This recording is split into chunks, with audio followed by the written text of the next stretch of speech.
आजच्या संकष्टी चतुर्थीनिमित्त मी बनवलेले आहेत साबुदाण्याचे वडे. त्यासाठी 2 ते 3 हिरव्या मिरच्या, आल्याचा तुकडा, चवीनुसार मीठ यांची पेस्ट बनवून घेतलेली आहेत.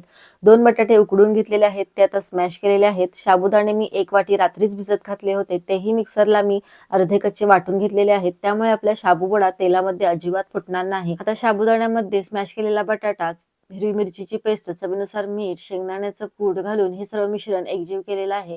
नंतर हाताला थोडंसं तेल लावून अशा हलक्या हाताने गोलाकार चपटे साबुदाण्याचे वडे बनवून घेतले आहेत. तेल गरम झाल्यानंतर ब्राऊन रंगामध्ये साबुदाण्याचे वडे तळलेले आहेत. आपला वडा एकही येथे तेलामध्ये फुटलेला नाहीये. झटपट चटणीही मी बनवून घेतलेली आहे. 2 ते 3 हिरव्या मिरच्या, आल्याचा तुकडा, जिरे, मीठ घालून त्याची पेस्ट बनवलेली आहे. पातेल्यामध्ये तेल घातलेलं आहे. 1 चमचा जिऱ्याची फोडणी दिलेली आहे. हिरवी मिरचीची पेस्ट घातलेली आहे. नंतर त्याच्यामध्ये ताक ओतलेलं आहे. शेंगदाण्याचं कूट, आमसूल, चवीनुसार मीठ, थोडीशी साखर अशी घालून ही झटपट चटणीही बनवलेली आहे. रेसिपी आवडली तर लाईक, शेअर, सबस्क्राईब करा.